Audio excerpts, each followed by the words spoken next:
All right, everyone, welcome back to Embody Radio, the premier podcast for high performing humans looking to develop their unique formula for becoming their happiest, healthiest, highest selves.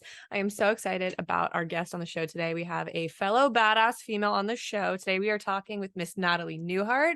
Natalie, I am so excited to have you on the show. For everybody that's not familiar with you, go ahead, introduce yourself, let them know who you are, what you do, how you got into doing what you do, all that good stuff. Yeah, well, thank you so much for having me on the show. I'm super excited to share my experience, my truth of what I've learned, and hopefully, help other women out there. So essentially, my name is Natalie Newhart, and I'm the owner of Fit Addicted Nutrition, which is going to be called Natalie Newhart Health.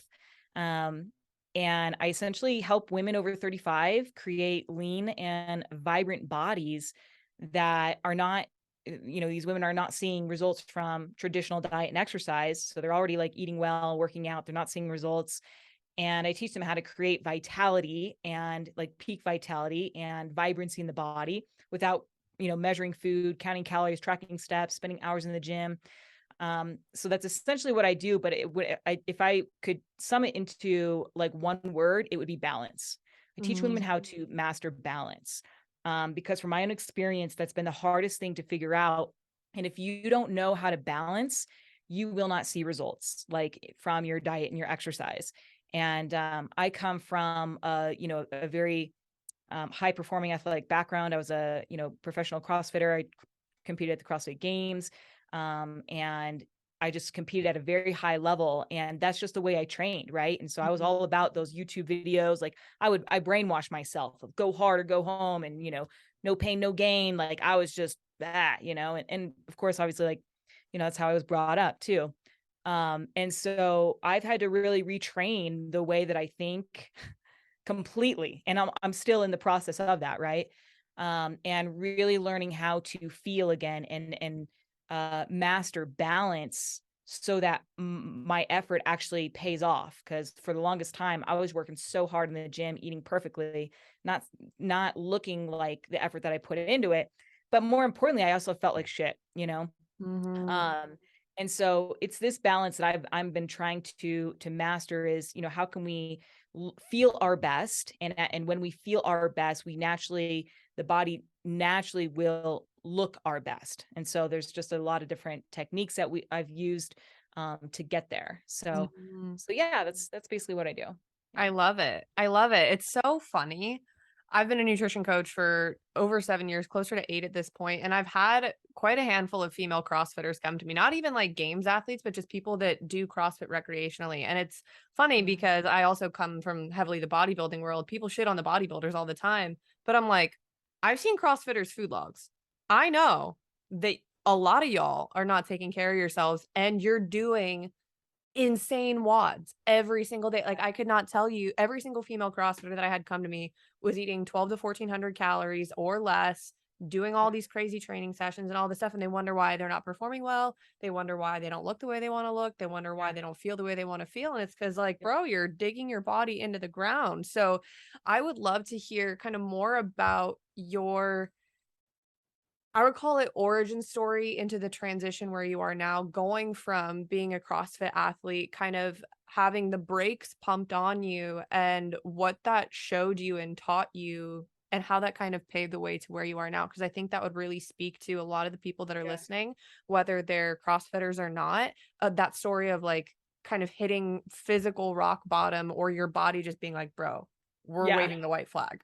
Yeah, and I think that, most of us, we have to find that point. We hit that rock bottom, because otherwise we just keep going the way we did, right? Because it worked back then, and and that's just what we know. It feels comfortable, and we're too afraid to step out of that comfort zone of not going hard.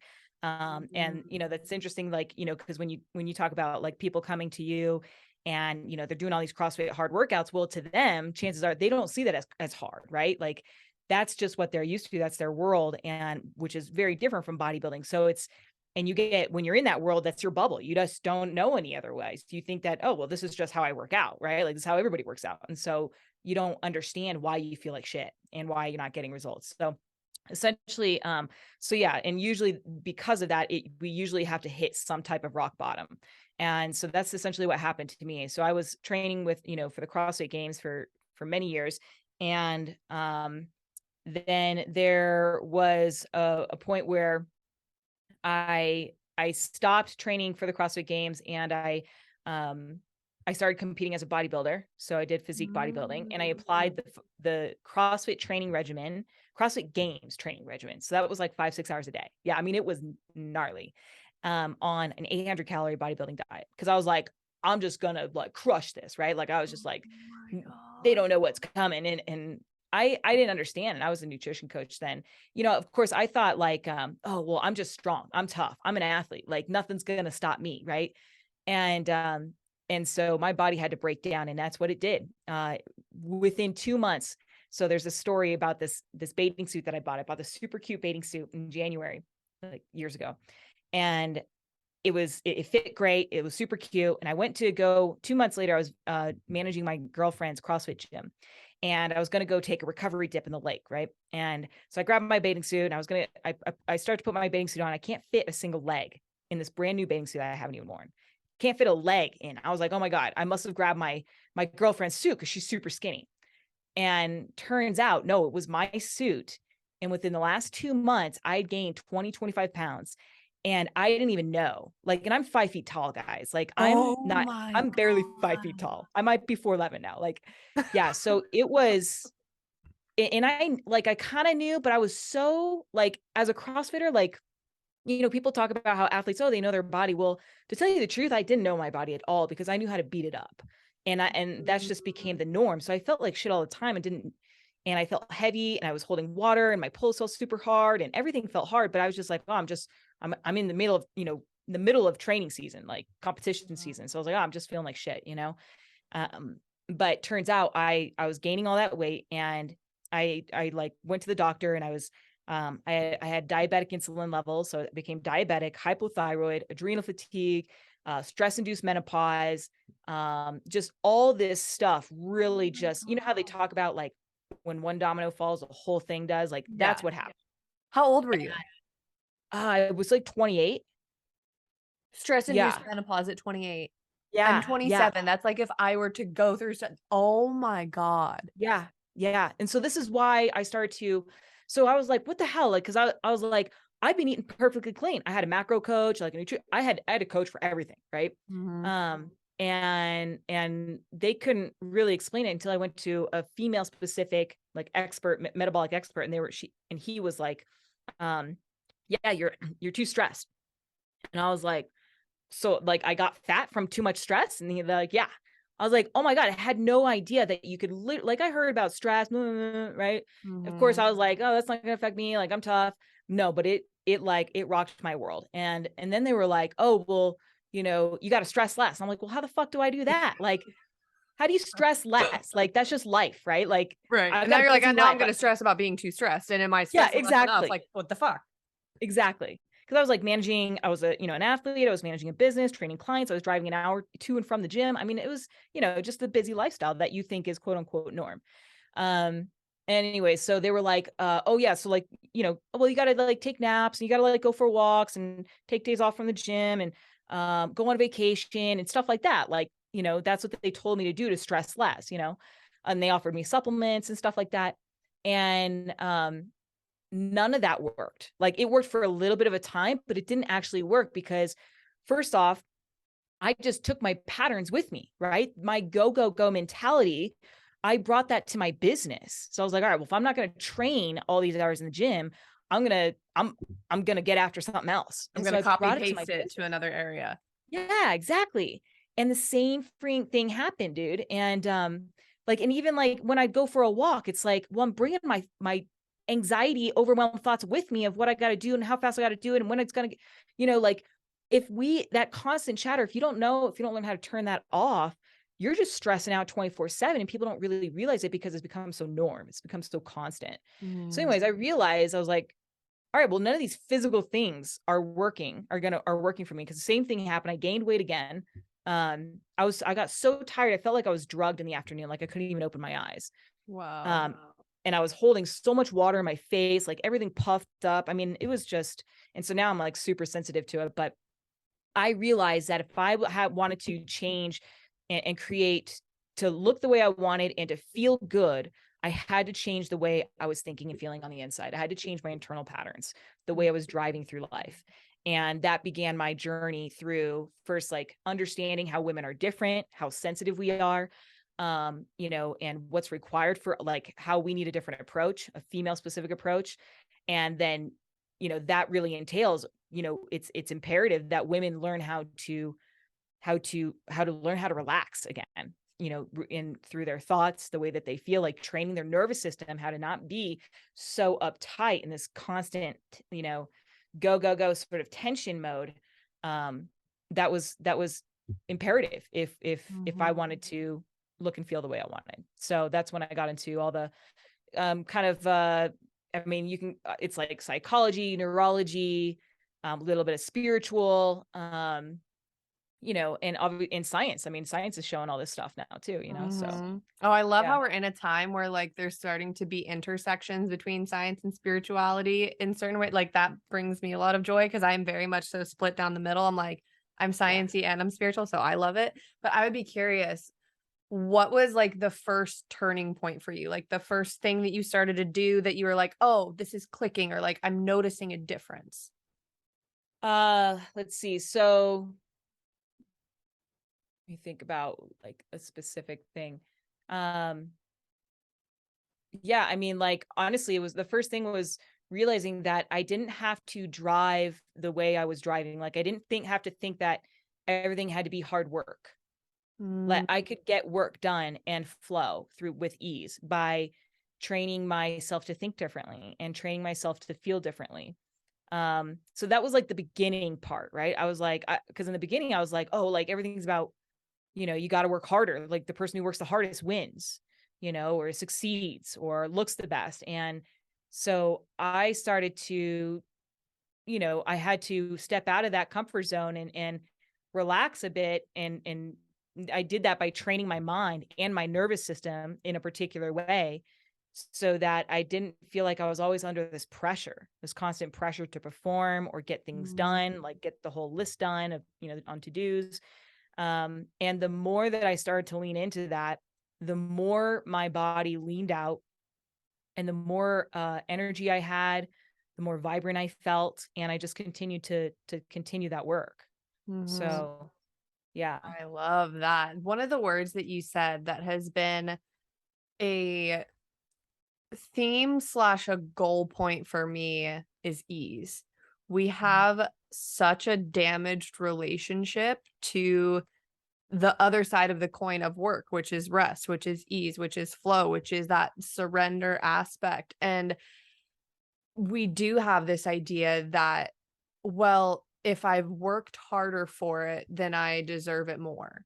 And Mhm. so, what was that journey like for you, kind of dismantling those thoughts? And how did that show up in your work? How did that impact your work? And just like, even for just providing peace to people listening that might be scared of leaning into ease because they think it'll make them less successful or less driven or whatever it is. Like, I think a lot of us fear that, oh, if I ease up, I'm not going to be able to get that drive back again when I need it. So, what was that kind of like for you going from hyper stereotypical high performer mindset to that more harmonious high performer mindset?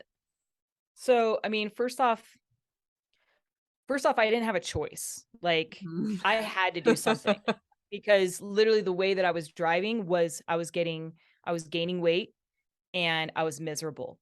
So I was at a point where like I didn't like I it couldn't I had to try something else because the Mm, new thing, it was probably going to be just as bad, you know, I didn't feel like it could be worse.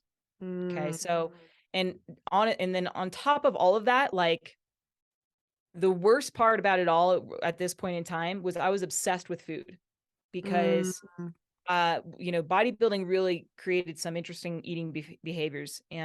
Or I took on, you know, some interesting eating behaviors when I went through bodybuilding. And I created this obsession with food. And so anytime that I was stressed, I took it out on food, right? Like I used mhm, it to soothe and ground myself. And then what would happen is because I was a nutrition coach, because I was eating all the time, I found myself going to the gym, right? To try to work it off. And it all got worse and worse and worse. So there's two things that kind of like happened here. One, like just learning how to, you know, not drive as hard, but number two was the biggest thing I wanted was peace with food, because I felt like that was running my life, the food in the Mhm. gym. And I remember I was just out on a trail out here, and I had tried everything, intermittent fasting, all the diets, like I'd done everything.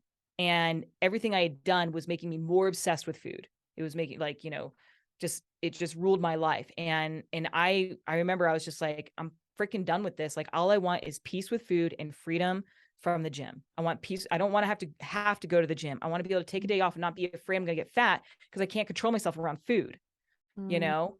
So, because I felt like a slave to the gym. So this is probably like the biggest part of my like stories, because the food, like I was like trapped. And so like I started to train my mind to think differently about, like, just to not even think about food, to think about feeling vital and alive, and, Mm. feeling free. And so I started to train my mind in that way. So it started off with that. And I started to see results through, like, not feeling like I wasn't thinking about food all the time. I wasn't second guessing, when should I eat? How much should I eat? So I started to notice that training my mind was working in that way. And also just relaxing my body was not driving me to stress eat all the time. And so after that, it's like, yeah, and then it's like I was able to let off the gas from the gym.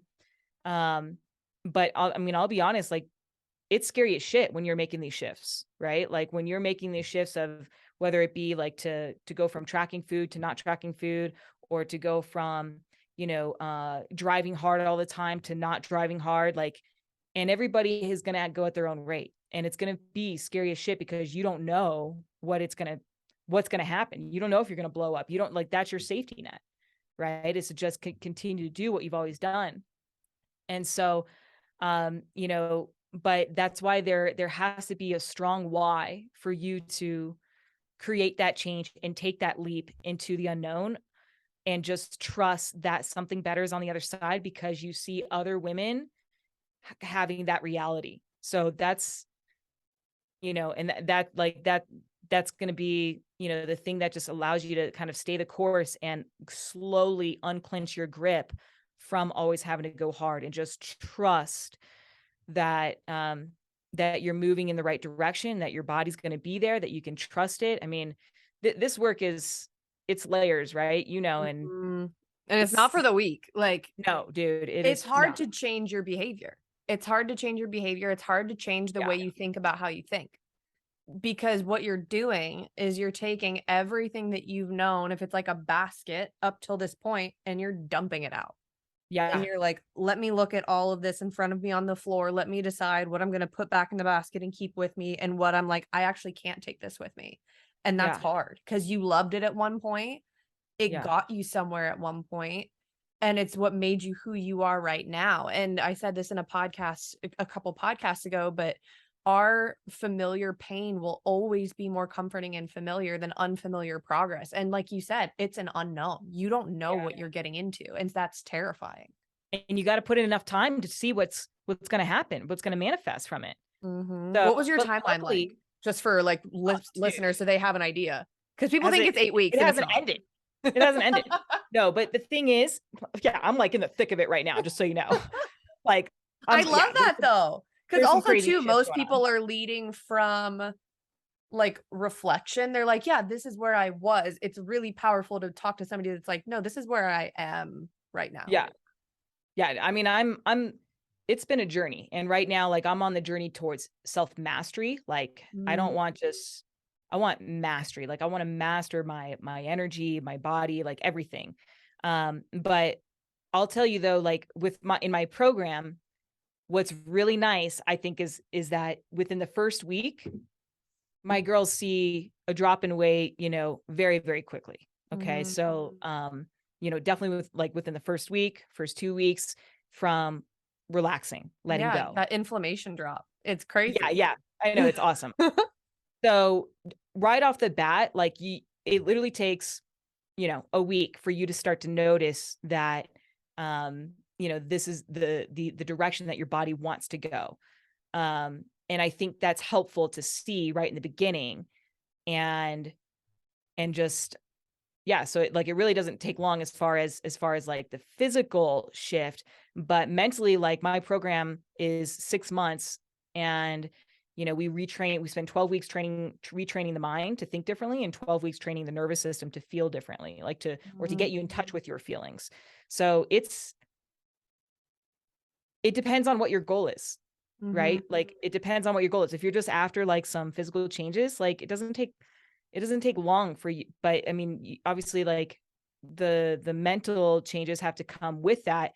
But yeah, I mean, it just I don't know. I guess No, I'd say, that's yeah. beautiful. But also too, I want to encourage everyone listening. I know she said if you just want a physical, you can get that next amount of time. But I promise you, if you don't address the mental, at some point you will have to, Oh yeah. because the physical is just going to keep recurring and recurring and recurring because you've not actually changed the mindset, changed the behavior, changed the lens at which you're looking at what you're doing through.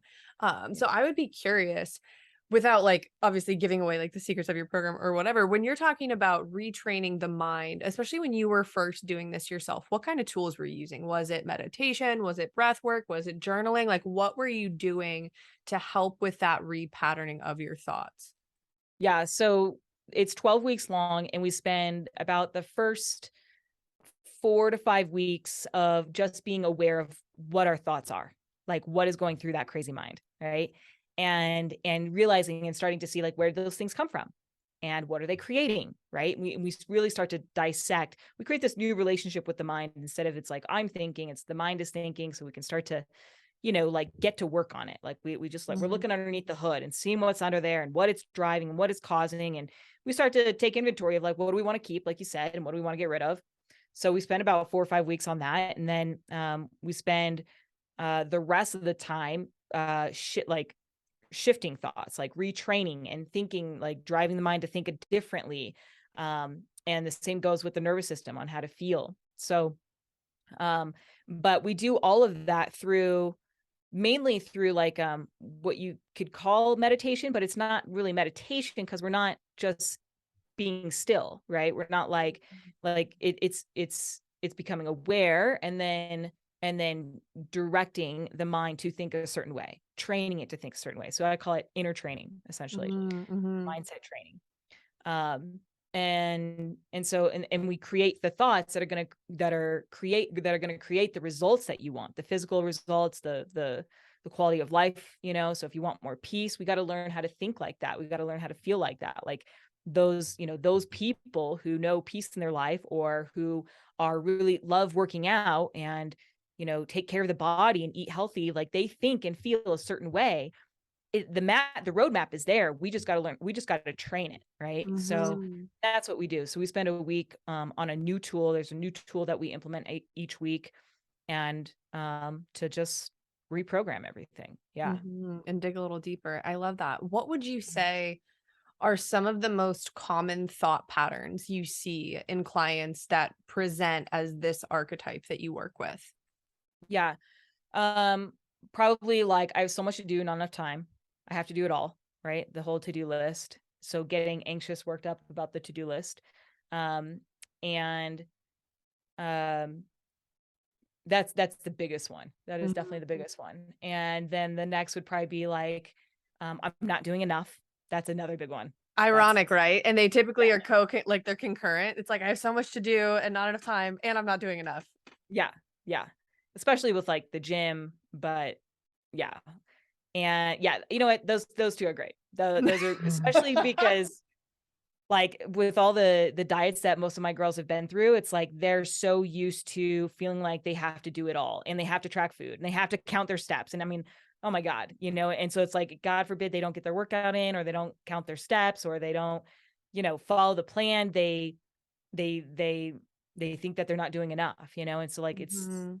that stuff is just ruining them. So, but yeah. Mhm. And I guarantee the reason I asked you to say that is because I was like, I know that people listening are going to be like, I think that exact thing multiple times a day Yeah. because that's the type of person that's listening to this. And that's the type of person both you and I have been. And neither of those thoughts help you in any way. They constantly make you feel as that when we think, for one, that we don't have enough time and that we have so much to do and this, that, the other thing, we feel like we're accomplishing nothing and we feel like our life is like spilling out of our hands and getting away from us. And then when we feel like we're simultaneously not doing enough, that's like scarcity mindset. That's I'm not good enough. That's I'm never going to reach the dreams and the goals that I have because oh my god, I can't accomplish the Right. 8,000 things that I've put onto myself. And it's almost like it sounds a lot like perfectionism, and perfectionism is, I've come to learn, just kind of a cop out, because when you're going down that we don't even realize that we're doing, so I have a lot of empathy for it and obviously been there. It's something that I think I'll work through my whole life, but when we're in that perfectionistic thought loop, we never accomplish anything, air quotes, to ourselves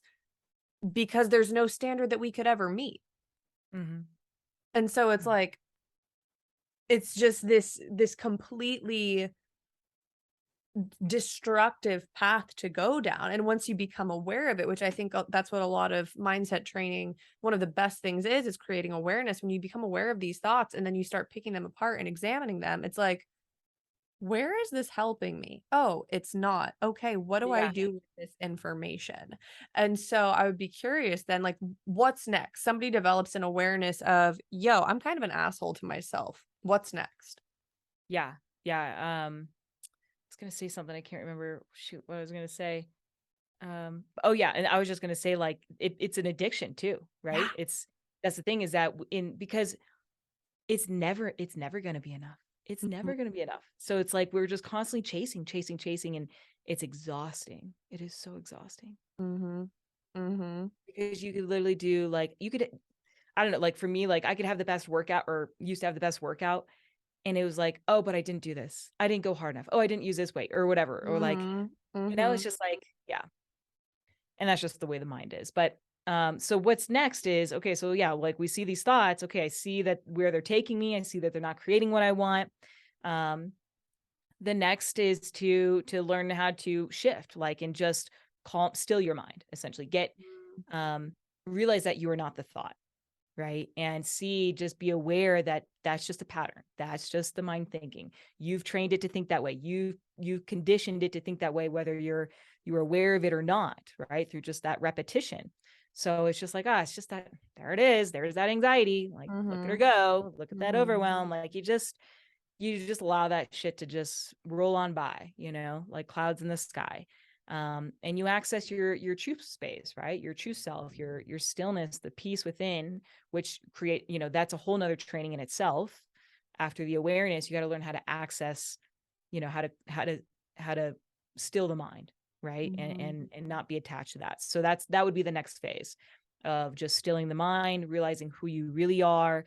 Um, as opposed to attaching yourself to these thoughts and making them cause all this anxiety, perpetual stress on yourself. So that's the next step. And then the next step after that, the third one is just shifting it, right? Okay, Mhm. now just as I've trained myself to think that I'm not never doing enough, it's just a pattern, it's just a record, it's just a tape playing in the mind. All right, we got to take that tape out and we're going to put a new tape in. So we've taken the tape out. Now we've got to like put the new tape in and think that with repetition and consistency, even if you don't Mm. believe it in the beginning, right? So it's like you don't even have to believe it to think it. But if you think it enough, eventually that'll start to become your new behavior, which will create the ease and the flow that you want in your life and will allow the body to operate in a peak vital state, right? And lean Mhm. out with ease. Mhm. So Mhm. yeah. Absolutely. It's like it's almost like a fake it till you make it, because you've Mhm. not thought this way or felt this way for however long, but you want to feel that way. And I think something that we often forget, because we're taught to try and create first and feel later versus feel first and then create from that feeling, is feelings are stored memories. And so if we want to create a new feeling, we have to, or if we want to experience a new feeling, we have to create that within ourselves first. So sometimes it does look like faking it, like doing the affirmations, doing like the mirror work, if that's what you're into, before you before it's like fully sunk into your being. You just got to say it over and over and over again. And then you start to feel it. So you create the feeling before you create the experience. And the feeling is what creates the experience. And I would be curious your thoughts on that. Like, are you a fake it till, are you a pro fake it till you make it kind of person? So I'm not a big fan of I don't really I don't know, not necessarily, because the nervous system knows, right? The Mm-hmm. nervous system knows when you're faking it. Like, you can think all Mm-hmm. the shit you want in your mind, and that'll be like, that's okay. But like, it's like looking in the mirror and saying, oh, and you're telling yourself I'm skinny. And you're really like not, like Yeah. maybe you're like really overweight. It's like that could actually spark more hatred, self-hate, Mm-hmm. right? I see that. So instead, I like, yes, I start with the mind and I teach people how to retrain the mind because usually they don't even know how to feel, like, really. So I want to just show them like what thoughts are up there. And then we start to train the nervous system to feel differently, meaning like we train those experiences of love and peace. We learn how to activate it, how to turn it on within us, because we all know how to feel peaceful and loving and joyful.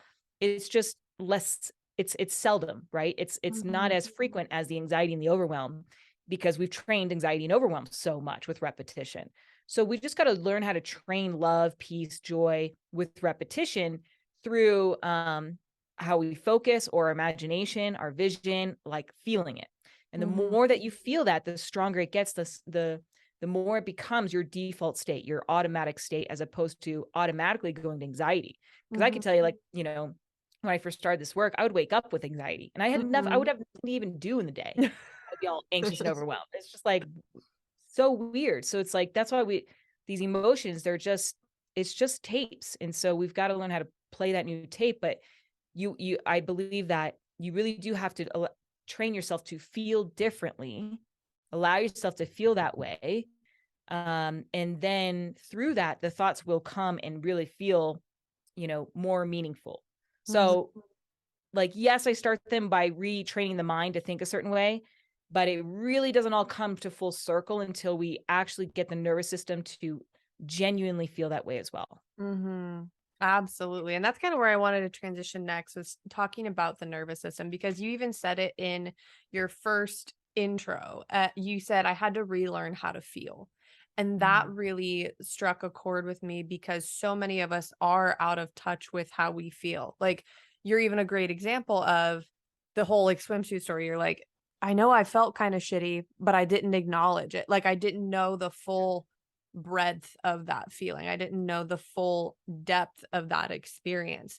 So, and I think a lot of us maybe think that we're feeling, but we're not, especially when we're in kind of this mindset. So, kind of Yeah. like how I asked, like, what are the thought patterns that you see people coming in with a lot? What's maybe an example, like a tangible example of somebody that is completely out of touch with how they feel? Um, well, they'll say that they feel fine. I feel fine. I feel good. I feel fine. Right. And they are tired all day, every day. And they tell themselves, oh, but working out makes me feel better.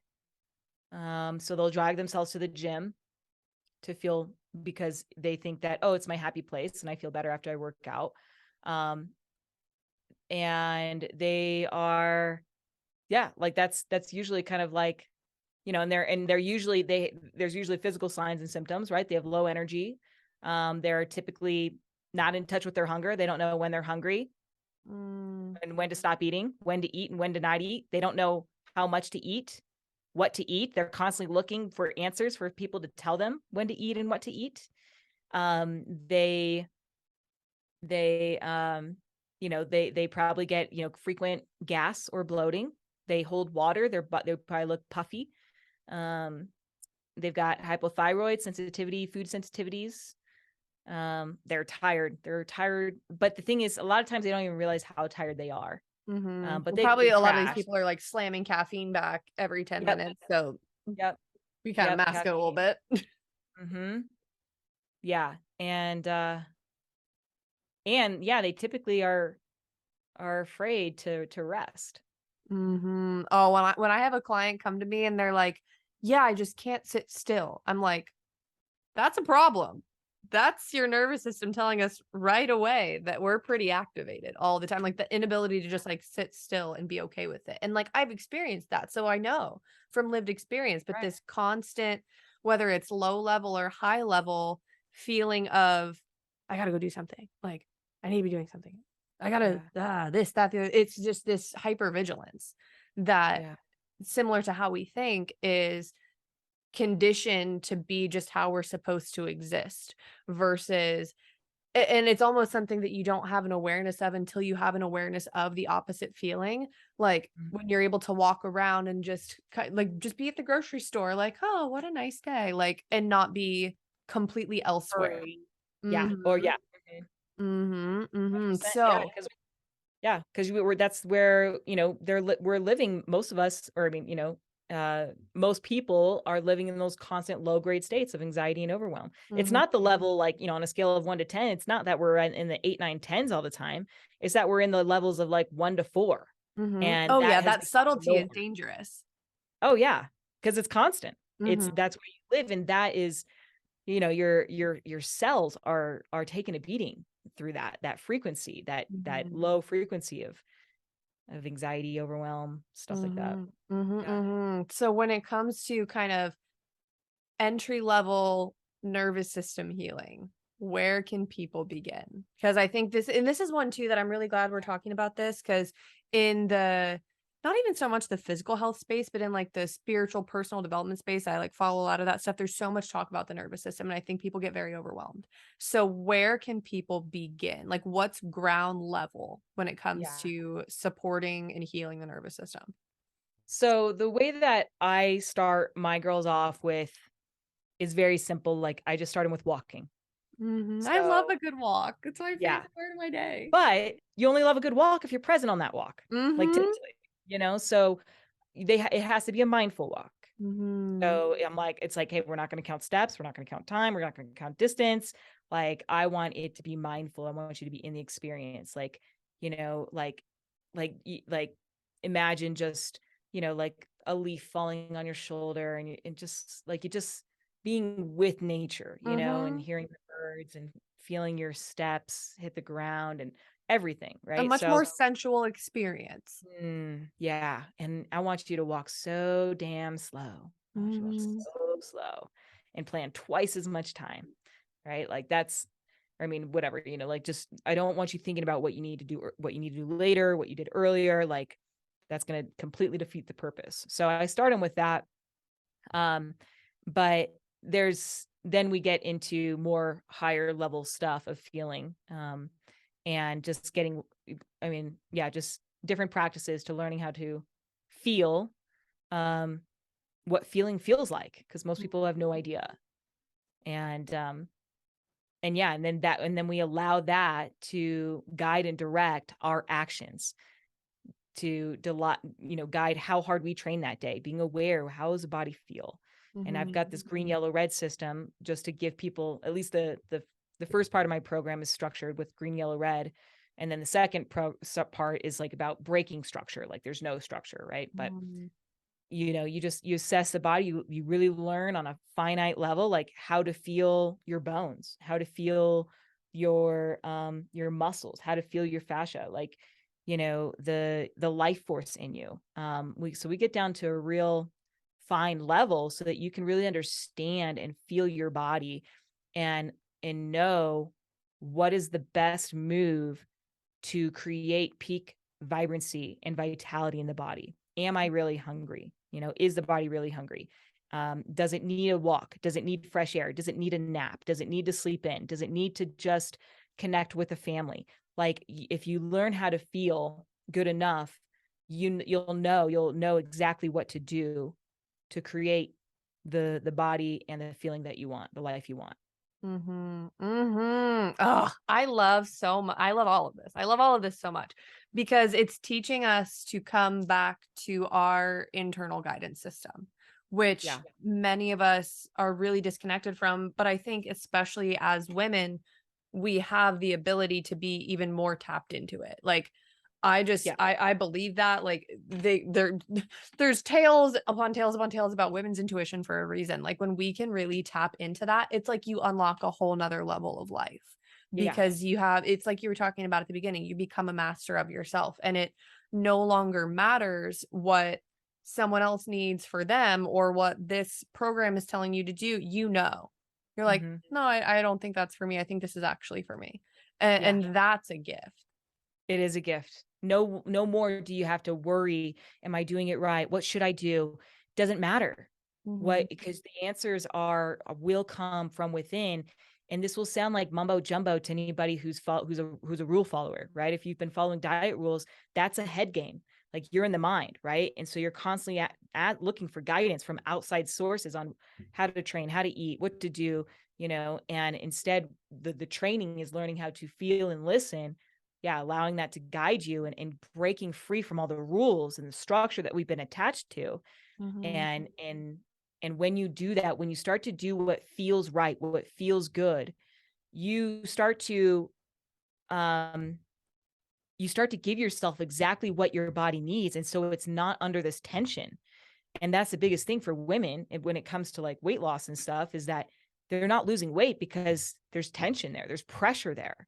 And so when Mhm. you start to listen and feel, hey, I need, this morning I need to just go for a gentle walk, or I'm just going to do some yoga, or you know what, today I feel like really pushing it hard, or today I'm going to sleep in, or I mean, I'm just going to do this one. I'm going to do, like, I have this whole list of things that I need to do on my to-do list, but what I feel like doing is this one thing, right? Like, I'm going to do this Mhm. one thing. So it'll, and when you do that, it becomes freeing. And when you become free, you relieve all that pressure and tension. So yeah, and then when you relieve that tension and pressure, you feel vital, you feel alive, you have energy, you want to move, you want to eat well, you're treating yourself with love. Like, that's what this all comes back down to, Mhm. right? As opposed to Absolutely. beating yourself with a stick all day long. I joke, but not joke with clients and with myself. Like, everything that I tell to my clients is something that I've had to tell myself at one point. You should not have to drop kick your body into submission. If we are having to do that, that is a problem. Like, that Mhm. should not be how we're living. It's not gonna work at all. It's only gonna work for so long, slash it's not going to work at all because at some point you're gonna have to pay for that. Mhm. So I absolutely agree. And I would be curious because I love like a little devil's advocate moment, but also just like getting your perspective on this. How would this fit into the context of someone's life that maybe is you in a past life that's, like, trying to compete at the CrossFit Games or is trying to do something that, to our minds in the past, has required more structure? Do you think that this kind of framework can still fit into that? Or what are your thoughts there? I'd be curious. That's a great question. So I think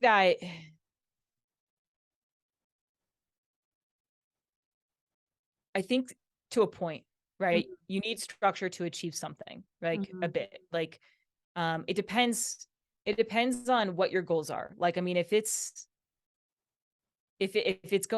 competing, competing at some type of competition, like, it's gonna require a level of discipline to put in the work and the effort. mhm, But at the same time, you're going to figure out when you feel the best and how to manipulate your training. So, mhm, like, that's tricky because, if it's like a competition, you also need to learn how to perform at fatigue levels, mhm, right? mhm, So it's very different. I still think that you can use your intuition. mhm. It's just it's just it's just a little different. You have to, Right. like, there needs to be like more structure, more phases. Like, hey, right now, Mhm, I am gonna probably feel a little bit more fatigued, and I'm gonna push through that. Like, I'm gonna, mhm. train through that. And I think the thing with that is the awareness that you develop, because Mhm. before it's probably the pushing through the fatigue with no awareness that that's what you're doing. Whereas the ability to sit in Right. that same observer position that you're doing when you're repatterning thoughts, to sit in that observer position and say, I am cognitively aware of the fact that I am pushing through fatigue and I'm pushing my body to a Right. place where it is telling me it doesn't want to go. I'm aware of that. I take responsibility for that. I'm accountable to that. Like I know what I'm doing versus just kind of haphazardly going about things. I think that's a big key thing here. And that's something that, like, for example, every time that I would be in prep for bodybuilding, like I knew when I got to that point where I'm like, yo, this is a little too lean for life, but we're here for a specific purpose for a short period of time. But I Mhm. think another thing that would be really valuable in this approach is, and I think that competitive athletes could do a lot better about this. This would be an amazing thing to incorporate in an off season because for one, it provides some level of structure or like something to do in an off season. Like I think a lot of athletes struggle with, oh my God, it's my off season. Like I don't have the same direction or concentration or focus as I do when I'm in season. But if more athletes had these tools and consciously pursued them, particularly female athletes, I think we would see a lot better outcomes, not just from performance, but for physical and mental health throughout the entire training year. Mhm. Yeah, absolutely. Mhm. Absolutely. And I like, yeah, I mean, I wish I had these tools that yeah, I wish I had these tools. It's just it's tough. You know, you really got to put your blinders on and not look at everybody else, how hard they're training and stuff like that, and really go inward. So I feel like there's like just that element that you have um to work through, but you like train. Essentially, it's something that you have to cultivate is that trust Mhm. and that awareness. Yeah. That would be a Mhm. great, yeah, and training that all year long for sure. Mhm. Mhm. And Like, just giving athletes more grace with whatever they're experiencing. Like who was it? It was the gymnast a couple years ago. Was it Simone Biles when she pulled out of the events because of her mental health? Was that her? I know there that was sounds familiar. it was I don't know that. there was a really well-known gymnast a couple years ago that I think pulled out of, I wanna say it was either the Olympics or the Winter Olympics. She pulled out due to her mental health, and it was a fucking massive conversation, and a lot of people were like, "Well, if you were really an athlete, you would just push through and all this stuff," and I think that's probably the worst mindset that we could go about athletics with, because you think about somebody that is at an Olympic level. They know their sport, their body, their limits better than any fucking armchair coach Mhm. could ever know, right? And so for someone to say, well, if you were a real athlete, you would push through this. If an athlete at that caliber is saying, "This is my limit," then they are light years past the conventional athlete's limit. Because they just function on such a different level. So if we could bring at all levels, whether it's the lifestyle athlete all the way up to the Olympic athlete, more grace with wherever we are physically, mentally, emotionally, spiritually, we would just see, again, much better outcomes for all of us. Yeah. Yeah, and it'd definitely be more sustainable, right? So it'd be more Mhm. enjoyable, more sustainable. Um, yeah. And so I guess kind of, yeah, I mean, it depends on, if this is just like a one and done thing, like I'm just going to go hard for a year and that's it. Or if I want to try to do this year after year, Mhm. whatever your goal Mhm. is. But Yeah. yeah, I mean, either way, like, being mentally aligned is going to create the best performance. So Mhm. yeah, Absolutely. Yeah, if we start mind first, performance second versus flip-flop, like we right. we get a lot further. But I would be curious, since I know you mentioned this at the beginning and as we kinda like wind down the hour, the differences between how women and men train. And I think we've come a long way in the industry. I've been in it for like a little over 8 years, closer to 10 if we're just talking about like when I started getting into it personally. Like we've come a long way with acknowledging that women are not just small men, but I think we still have a lot farther to go. So I would be curious, what are some of the top things that you see or wish women understood about the differences in either how they train, how they eat, how they recover, etc., than their male counterparts, and why that's important? Yeah. So I'd say the biggest thing is like just the volume. Like as we get older, we just can't handle the same volume. Most women can't handle the same volume or the same intensity as we get older. So switching from like a ton of cardio to more strength based is going to definitely be extremely helpful, because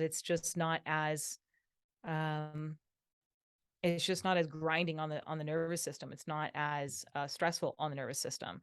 And like literally, like the woman who stresses out the least wins the game, like. Mhm. And that comes from around food. Like whoever, like the woman who focuses on food the least is usually going to lose the most amount of weight, not the Mhm. one that focuses on food the most.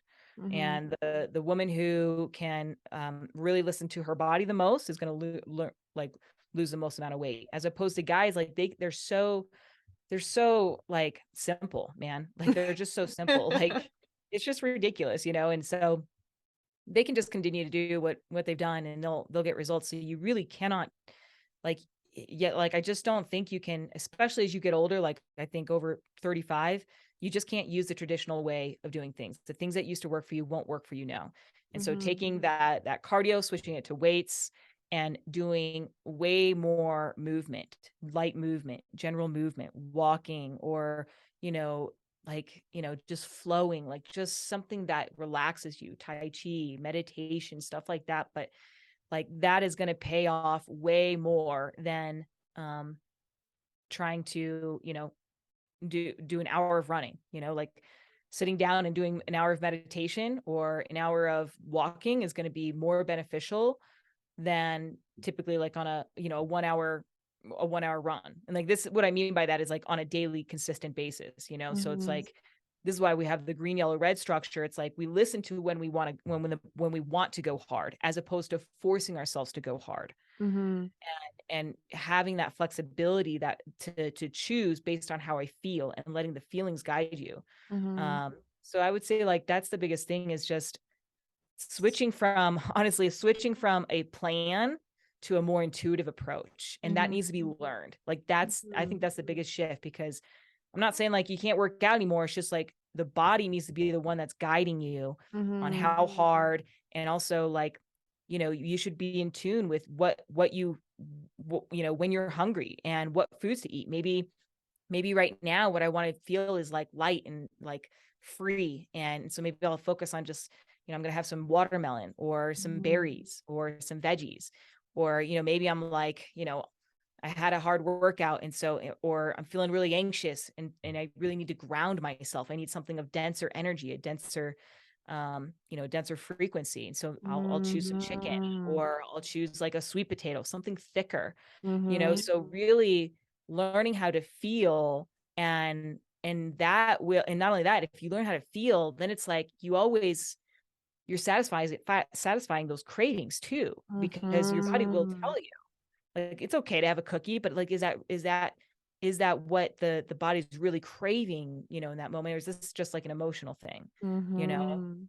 Oh, I So love you're speaking my language because I love the specific language you use around food. Like, I can literally tell when I'm like, I need meat because I need to feel more grounded. Like, I can feel it at a mitochondrial level. Or if I'm just like, yo, I want a little bit of fruit. I'm just like, I need a little something. Like you said, I want to feel lighter. I want to feel like, and yeah, that's something that took a long time to come to that language same here. and to Yeah, understand what those cues mean. So really staying curious and being willing to try different things.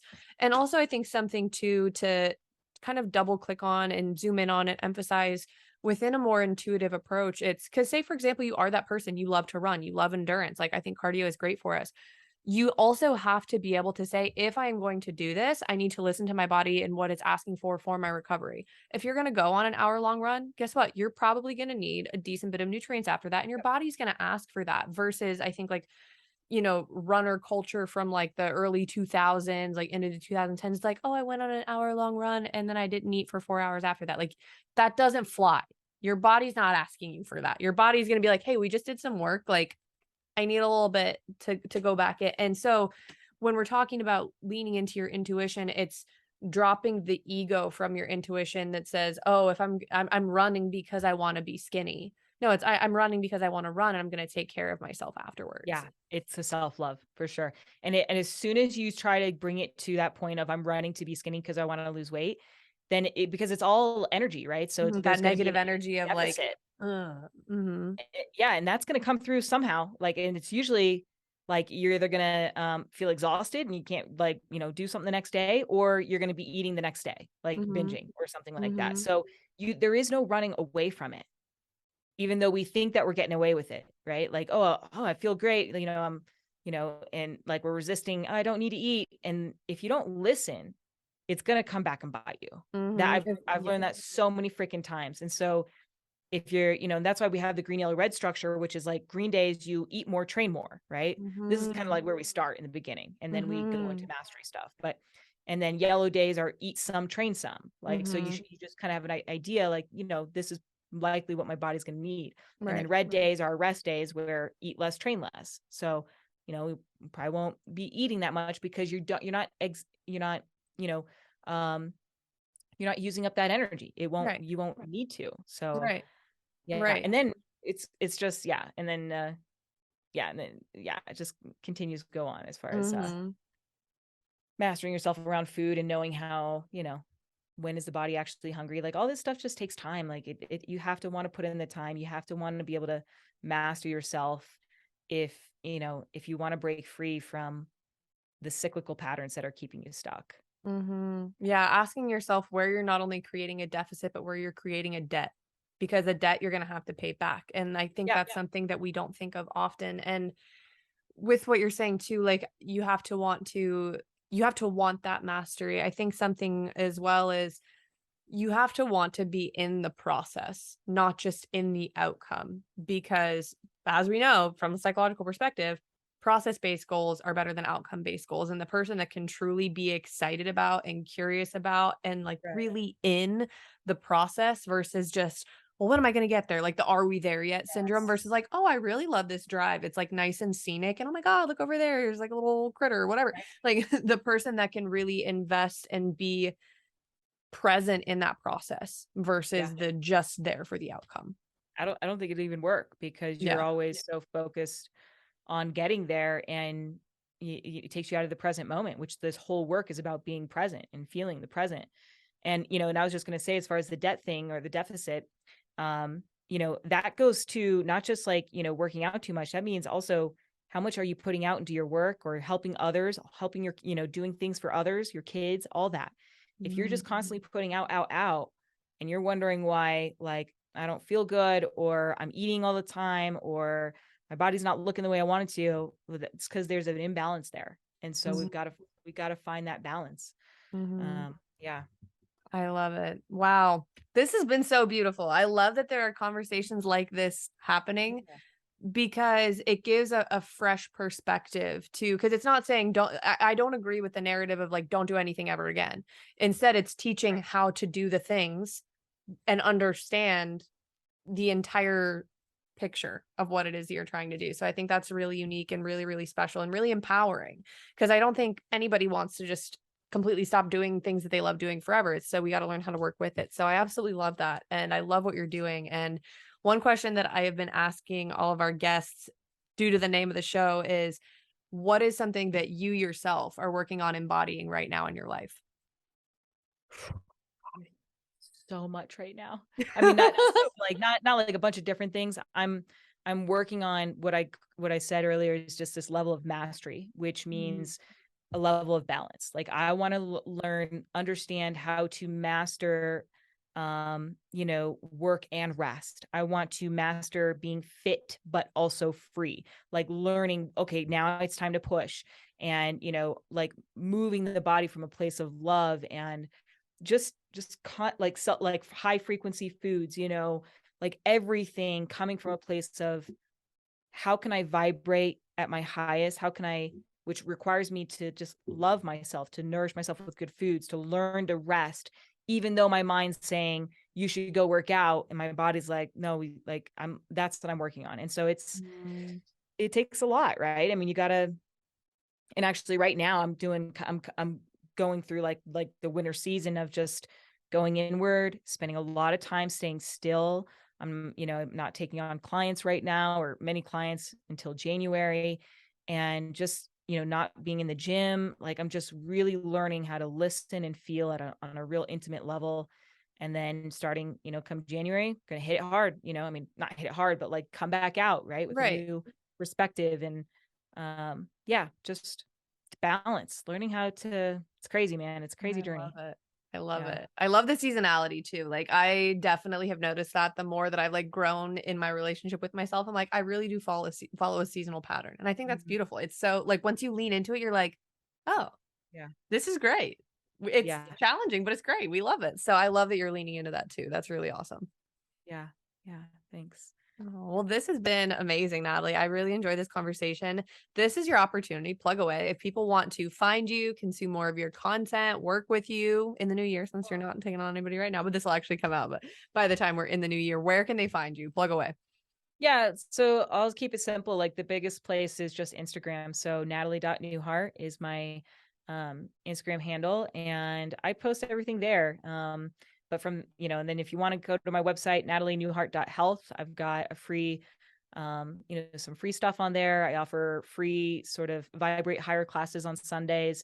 And yeah, that's it. So Instagram, my website, and feel free to reach out to me. Like I'm always, I offer a 30-minute complimentary support call. So if you want to just kind of get some feedback or see if we're a good fit, like can always I'd love to hop on a call. So yeah. I love it. Awesome. Well, all of that will be linked in the show notes for you guys. Thank you again, Natalie, so much for coming on. This is a Thanks pleasure. so much, Em. Appreciate it.